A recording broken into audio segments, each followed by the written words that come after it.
Alright, so stay tuned. This is Liberty Radio 0186 on Sky, 27500 on the FPC, 2/3, also 12.402 on the vertical SR. The UK's top spy and youngest spy is going to be with us from 9. So stay tuned, enjoy this great song, and we'll be back at 9. Stay tuned.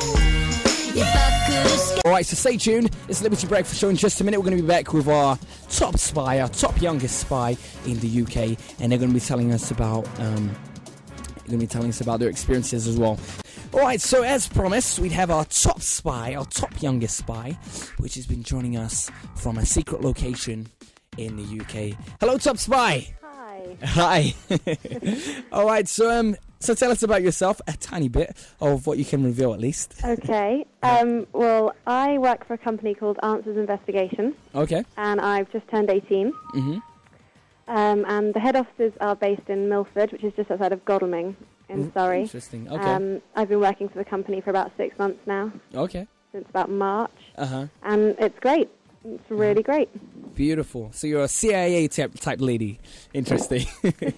So I understand you've had some really diverse experiences as you've been in the business so far. Yeah, we've had a few. Uh-huh. All right, so what we're going to do, we're going to go to a break right now. Okay.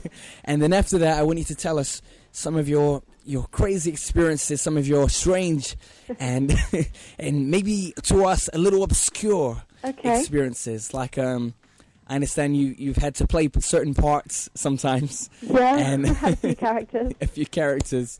So it's going to be quite interesting, especially for the listeners, which are dying to hear this story. Been announcing the top spy, the top UK's youngest spy. It's going to be with us. So they're very keen to know exactly what it is, those experiences that you've had. Okay, great.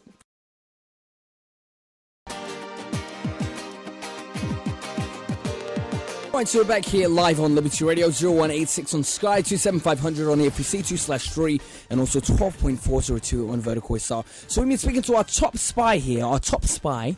For obvious reasons, we'll call her Isla. Yeah, we'll call her Isla just for, obviously we can't reveal her real name. So not a problem. We're also here with our producer lady, Tamika. Good morning, listeners. All right. So Isla, I've understood that you've had some real strange experiences where you've had to, you've had to use you've had to play certain roles. Yeah. Which means you've had to dress up to play the part. Yeah, we've had a few. We've got a big wardrobe in the office with all the costumes and outfits and things in it. So, what's one of the strangest that you've ever done? One of the strangest? Probably going back to trying to be 15 again. That's quite interesting. Wearing a school uniform and having to be a moody 15-year-old. I was doing something where I was working with my colleague Rick, and he was pretending to be my older brother. Okay. And I had to be really moody and have an argument with him, and that was quite fun. So, I mean, it's bizarre. We can go from doing that one day to going to be me having to be a lot older, or going to when we go to business meetings, and I'll go along and join in, and obviously have to be more responsible. Wow. So basically, what you're saying is that you could be sitting at a table, and for all we know, you could be the spy that's there. You know? Yeah, you never know. Oh, gosh. And, no one ever thinks about it. No one ever thinks, that could be a spy over there. No, don't. Especially if they... Because I was talking with my wife about that last night. Because I was speaking with one of your colleagues about that. And they were saying about how you had to dress up as a schoolgirl, etc. Yeah. And and you being an older woman, you'd never expect that. And you looked the part. I know I looked the part. It was very embarrassing. Great pictures plastered all over the office of it. But you would never suspect it. No. So the question is, why would people actually need a private eye? Okay, well, people would need a private eye for so many different reasons, so I couldn't obviously list the whole whole shebang, but mainly we deal with sort of 3 sections, and that would be working with businesses, working with personal issues like families. What was that? We would be rattling businesses. Sorry? What was that you said? Sorry? So working with businesses. Oh, working with businesses. Yeah, with big companies and things. Okay. Then personal issues and also legal services. Okay. So with the businesses, things like working with the employees, employment tribunals, fingerprinting, computer forensics, a bit of surveillance, all kinds of things come into that. Wow, okay. Personal issues, obviously that's really sensitive sort of stuff, matrimonial issues or adoption tracing. Okay. Things like that. And then we do some process serving as well, serving of legal papers, undercover assignments, things like that to do with legal services as well. So a humongous variety of things. Yeah. So what do you do? Do you have to stand in like certain corners and take pictures and, and wear those glasses with what you're doing. and wear the glasses with the camera and then it's beaming pictures back? Interesting. You know, that must be really fun, actually. It is fun. It's not so fun when you've been sitting in a car for 7 hours. But no, it is really exciting. It's great. And you often have to like duck and dive and, you know, and... A couple of times. I've got a colleague who had to jump into a taxi and say, follow that car, and I think he quite enjoyed doing that. So does it feel like a real 007 kind of, you know... It does at times. It's great. Interesting. So, I don't know, have you ever came across like... I mean, I'm not exactly asking you to name names, of course, you know, but have you ever came across a case where you've had to, let's say, follow someone who's been, you know, a couple... and they suspected that maybe their wife or their husband was cheating on them. Yeah. And then you had to, you know, keep an eye on them, following them. Quite a few times, yeah. I did one in a local town near to where we are. Okay. A gentleman was going to visit his bank, and I'd been sitting outside the bank for a few hours. Saw him go in, got it all on. We've got sort of hidden cameras in rucksacks and things like that. Followed him. Serious. Yeah. Followed him from the bank to the car park, through the town, into his car, at which point I jumped into my colleague's car, and by car we then followed him for about an hour. Wow. And got it all on video. Wow. Yeah.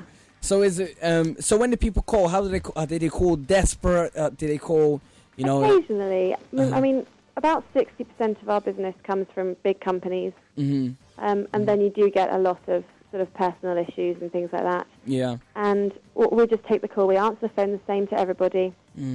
Sometimes you do have to be a bit kinder, a bit more gentle with things, because often people ring up quite upset or finding it very difficult, and sometimes won't want to give their names or things like that. And then occasionally it's a big company and they know exactly what they want and they're straight to the point. So it's completely different with every client. There's never, ever 2 days the same. Never 2 days the same. Oh, absolutely not. So, you know, do you have those glasses that have the camera as well? No, we don't. I wanted one of those. We've got a pretty cool rucksack which has a little hidden camera in the strap. Wow, in the strap? Yeah, it looks like a button. Wow. That's quite fun. And then voice recording equipment, which we have on us most of the time. And then some of the job entails me coming back and typing up the conversations or editing the footage and things. Interesting.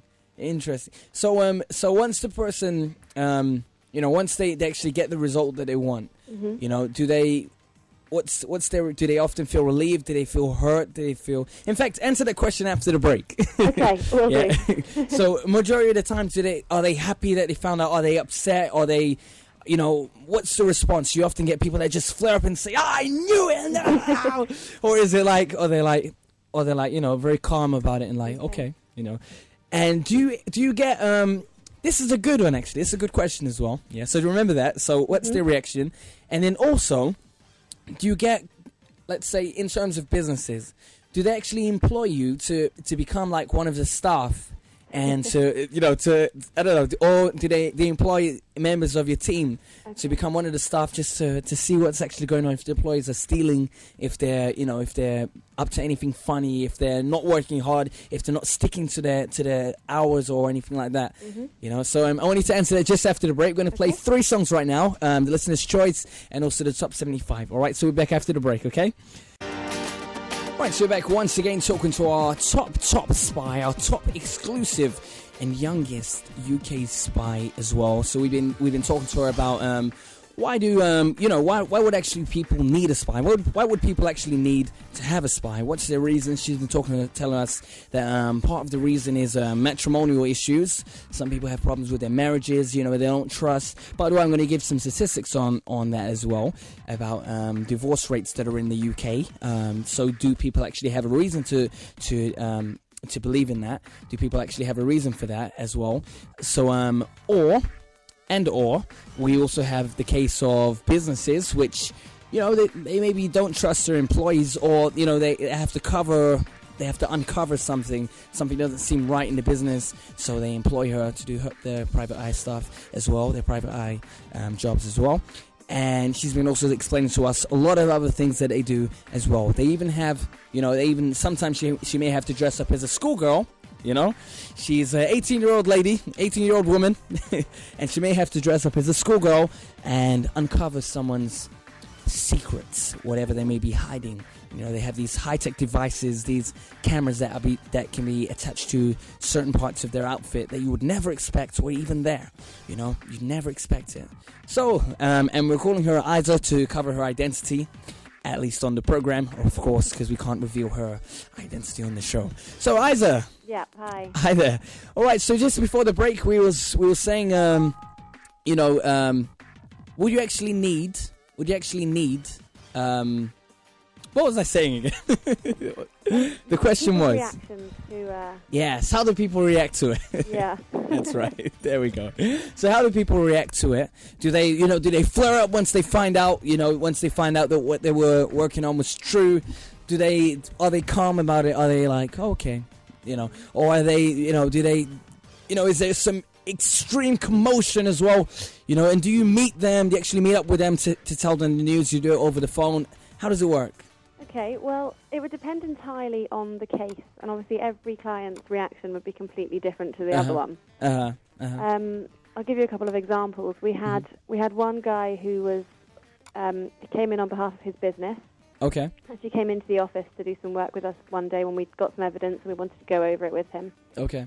And he actually got really excited by it and started helping us out and going on the computer and looking at things, and he loved it and got really excited and happy. But then we've got other clients who might get really upset because we could be telling them something that is, devastating or really upsetting, or even something that's really happy, but they're just so overwhelmed by it they get really emotional. Yeah. And we always make sure that we have somebody who can be here just to sort of look after the client and make them feel a bit better, like make them a cup of tea or coffee. And we had one where we went out to pick somebody up and we had to tell her some bad information. And she was very upset, and we'd actually sent one of my colleagues, Emily, along with the team just to be there to comfort her and look after her, because obviously sometimes it can be really hard to tell people these things and also to receive this news.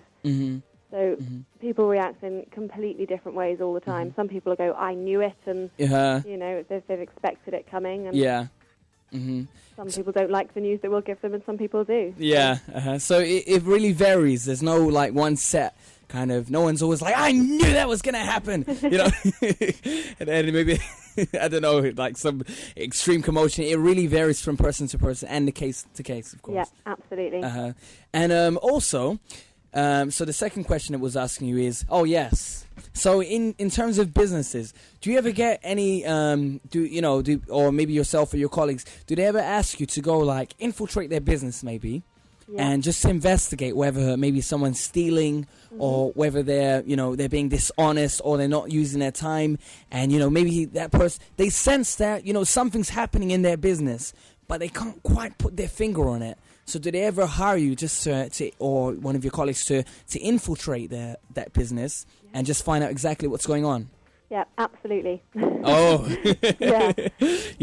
A lot of our business does come from large businesses and large companies. And often being an industrial spy, as I can put it, it does come into it quite a lot. I mean, it would be great if we could go and work somewhere really nice where I'd like to go and work in Topshop and get some free clothes. But I think one of my colleagues came to work, and shortly after she joined the company was told she would be going to work somewhere else and be an industrial spy. Okay. And she was all excited about it and thought it would be great. And then Then we told her that she'd be working in Burger King for 3 weeks. Mm-hmm. And she wasn't that impressed. Okay, she wasn't really happy about that. No. Mm-hmm. So, I mean, we could do absolutely anything in all different kinds of businesses and go and work undercover with those businesses.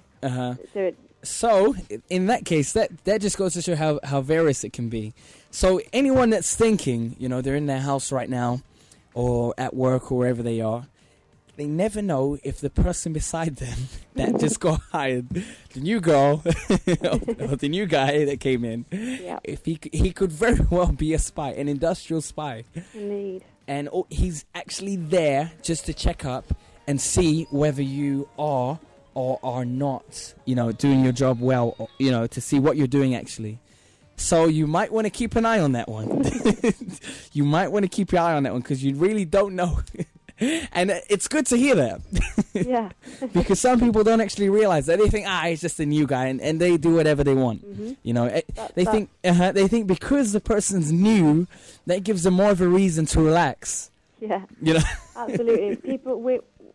Something that we often say is that people will tell you absolutely anything if they think you're stupid. Yeah. If you can get away with people thinking you're just a bit dippy and you're not really all there or anything like that, then they will tell you anything. No, that's true. And it does come in handy as well. And that's really true. Once it's true.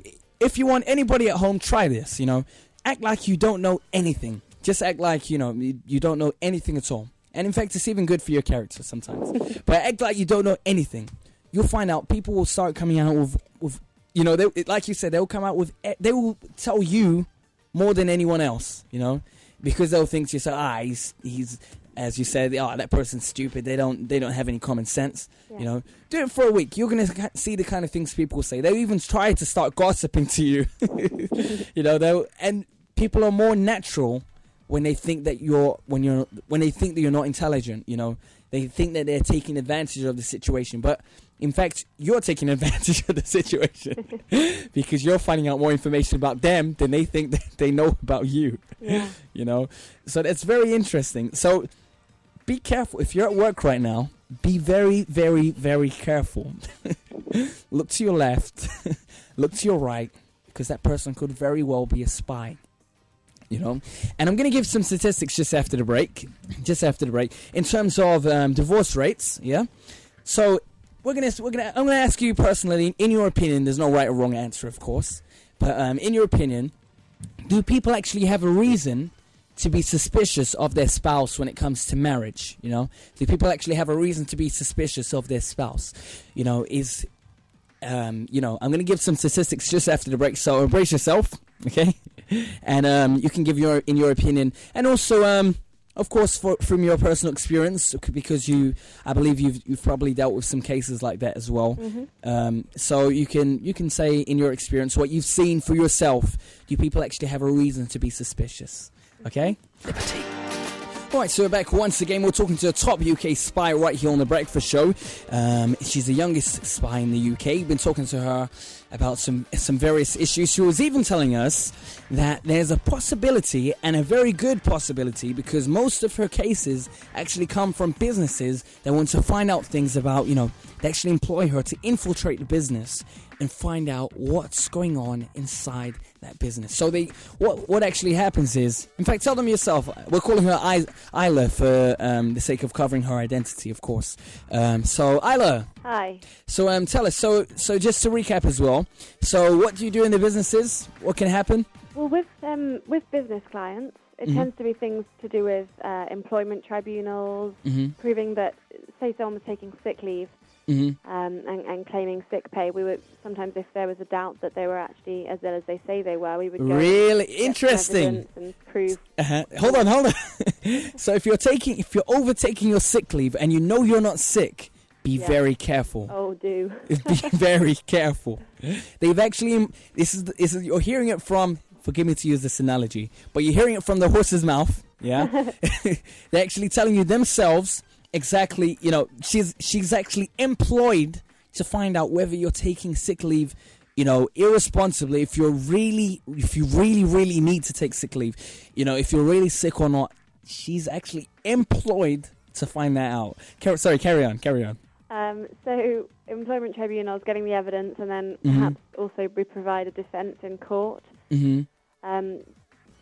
Computer forensics, surveillance. Computer forensics as well? Yes, we do. Gosh. We do work in forensics. We have a fingerprinting guy in the office. We do all our fingerprinting. Fingerprinting as well? Oh gosh, go on. And then computer forensics. We have a specialist who literally, you think you've deleted something on your computer, I guarantee that it's not gone. Oh gosh, really? People put so much into their computers, all their secrets and all their little, dreams and things, and think they may have deleted it at some point, but we can recover emails, really, documents, photos. Even if it's been deleted from the... Oh, absolutely. Oh gosh, look at that. So be very, very afraid. Your boss, if you're at work right now, your boss, you don't know what he's scheming. You don't know what the managing director is scheming at the moment. He probably wants to, your manager probably wants to find out what's going on. If your manager actually owns the business, he probably wants to know exactly what's going on. So those emails that you might have been sending out in your work time, you know it's not time to send out emails. It's not the appropriate emails to send at that moment of time. You know that it's probably something talking about your boss, saying your boss is like this, and a lot of people like to gossip about their boss and say whatever sense, or they even like to transfer details, or personal details from the company to their personal email, and they like to send it over. And what they do is they might their job might involve something very private, very confidential, which shouldn't be revealed, but they wanted to take over the ID. They wanted to take over they wanted to take the person's ID or whatever. They wanted to commit fraud. That's what I'm looking for. They wanted to commit fraud. Be very, very careful. If you send the email, it can be recovered. Even if you